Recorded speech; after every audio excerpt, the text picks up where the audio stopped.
ప్రస్తుత కాలంలో అమ్మాయిలు అన్ని రంగాల్లో దూసుకుపోతున్నారు. ఒకప్పుడు ఇంటికే పరిమితం అయ్యే రోజుల నుండి నేడు ప్రపంచాన్ని చుట్టొచ్చే స్థితికి చేరుకున్నారు. మహిళలు ఎంతటి ఉన్నత స్థానాలకు చేరుకున్నప్పటికీ వారిపై దాడులు ఇంకా వేధింపులు అనేవి తగ్గడం లేదు. ఆడవాళ్లపై అకృత్యాలు రోజు రోజుకి పెరుగుతూనే ఉన్నాయి.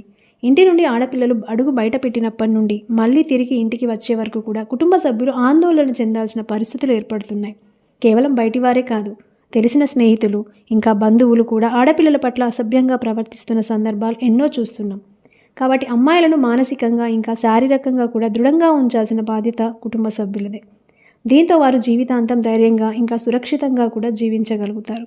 అందుకే అమ్మాయిలకు చిన్నప్పటి నుంచి ఆత్మరక్షణ విద్యల మెలకువలు నేర్పించాలి. విపత్కర పరిస్థితులు ఎదురైనప్పుడు బయటపడడం ఎలాగో కూడా తెలియచెప్పాలి. ఎవరో వస్తారు, ఏదో చేస్తారని ఎదురు చూడడం కంటే తమను తాము రక్షించుకునే మార్గాలను వెతకడం ప్రతి మహిళకు అవసరం. అలాంటి మార్గాలను ఈ వీడియోలో చూద్దాం. ఆడపిల్లలకు జూడో, కరాటే, తైక్వాండో వంటి మార్షల్ ఆర్ట్స్ నేర్పించాలి. ఇవి వారిని శారీరకంగా స్ట్రాంగ్గా మార్చడమే కాకుండా మానసికంగా కూడా వారిలో ఆత్మవిశ్వాసాన్ని పెంచుతుంది. అలాగే వారికి మంచి ప్రోటీన్ ఉన్న ఫుడ్ కూడా పెట్టాలి. దాని ద్వారా వారు శారీరకంగా కూడా బలంగా ఉంటారు. బలహీనంగా ఉన్న అమ్మాయిలు తమను తాము కాపాడుకోలేరు. సో వారిని మానసికంగా శారీరకంగా బలంగా మార్చాలి. మొహమాట పడడం, అలాగే వారికి ఇష్టం లేకపోయినా కూడా ఎదుటి వారి కోసం సరే అని చెప్పడం వంటి లక్షణాలు మీ పిల్లల్లో లేకుండా చూసుకోవాలి. తనకు ఇష్టం లేని పనులు తాను చేయనని ఎవరికైనా సరే ధైర్యంగా చెప్పేలాగా స్ట్రాంగ్గా ఉండాలని మీ పిల్లలకి నేర్పించండి. అది టీచర్ అయినా, బంధువులు అయినా, లేక ఫ్రెండ్స్ అయినా కూడా సరే.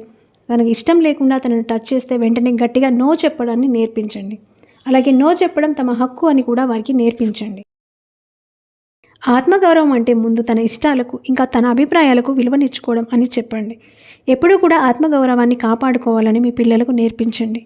ఎవరైనా ఇష్టం వచ్చినట్టు మాట్లాడినా లేదా వారికి నచ్చనిది చేసినా కూడా వెంటనే వారిని అడ్డుకోవాలని కూడా చెప్పండి. లైఫ్లో ఏ సంఘటన అయినా వారి మనసును తీవ్రంగా ప్రభావితం చేయకుండా ఉండేందుకు మెంటల్గా స్ట్రాంగ్గా ఉండాల్సిన అవసరం ఉంది. అలాగే ఏ కష్టం వచ్చినా భయంతో వణికిపోయే బదులు దాన్ని ధైర్యంగా ఎలా ఎదుర్కోవాలో వారికి నేర్పించండి. టీనేజ్ వయసు లోపు ఉన్న ఆడపిల్లలను ఎక్కడికి ఒంటరిగా పంపకండి. అలాగే టీనేజ్ దాటిన తర్వాత దాదాపు ప్రతి ఒక్కరి చేతిలో కూడా మొబైల్స్ ఉంటున్నాయి. కాబట్టి పేరెంట్స్కి తమ లైవ్ లొకేషన్ షేర్ చేయమని ఎంకరేజ్ చేయండి. అలాగే మీతో ఖచ్చితంగా టచ్లో ఉండమని కూడా వారికి చెప్పండి. టెక్నాలజీ హెల్ప్తో ఎమర్జెన్సీ సిచ్యుయేషన్స్ని ఎదుర్కోవడం తెలిసి ఉండాలి. కొంతమంది అమ్మాయిలు వెహికల్స్ నడపడంలో కొంచెం స్లోగా ఉంటారు. ఒకవేళ ఒంటరిగా కార్ లేదా బైక్పై వెళ్తున్నప్పుడు ఎవరైనా అడ్డగించి దాడి చేసే ప్రయత్నం చేస్తే తప్పించుకునేలాగా వారికి డ్రైవింగ్లో ట్రైనింగ్ ఇవ్వాలి.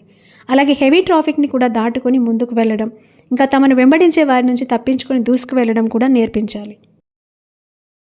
చాలామంది అమ్మాయిలు ప్రాబ్లం వచ్చినప్పుడు భయం వల్ల ఎటు నుంచి ఎటు వెళ్తున్నామో కూడా తెలియకుండా పారిపోతుంటారు. దానివల్ల ఉన్న ప్లేస్ కంటే కూడా డేంజర్ ప్లేస్కి వెళ్ళి చిక్కుల్లో పడుతుంటారు. అలా కాకుండా ఉండాలంటే సురక్షిత ప్రాంతాలకు వెళ్ళడం, లేక పక్కనే ఉన్న చిన్న ఆయుధాలను యూజ్ చేయడం వంటివి చేయాలి. ఆపద సమయంలో భయం వల్ల చిన్న చిన్న విషయాలను కూడా మర్చిపోతుంటాం. కాబట్టి సాధ్యమైనంత వరకు కూడా భయపడకుండా తెలివిగా వ్యవహరించడం అనేది చిన్నతనం నుంచే పిల్లలకు నేర్పించాలి.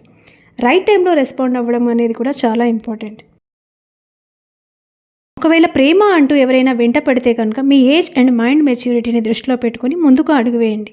ఒకవేళ మీకు ఇష్టం లేకపోయినా ఆ వ్యక్తి మీ వెనుకబడి వేధిస్తుంటే తప్పకుండా ఇంట్లో వారికి చెప్పండి. వారు హెల్ప్ చేస్తారు. ఒకవేళ అర్థం చేసుకొని మీకు అనిపిస్తే కనుక పోలీసుల హెల్ప్ తీసుకోండి. వారు మీ డీటెయిల్స్ని బయటికి రాకుండా ప్రాబ్లమ్ సాల్వ్ చేస్తారు. అంతేకాని మీరు ఎవరికీ చెప్పకుండా లోపలనే బాధపడుతూ ఉండడం వల్ల సిచ్యుయేషన్స్ అనేవి ప్రమాదకరంగా మారుతాయి. అలాగే పేరెంట్స్ కూడా ఇలాంటి పరిస్థితుల్లో పిల్లలకు అండగా నిలవడం వల్ల వారికి ధైర్యంగా ఉంటుంది.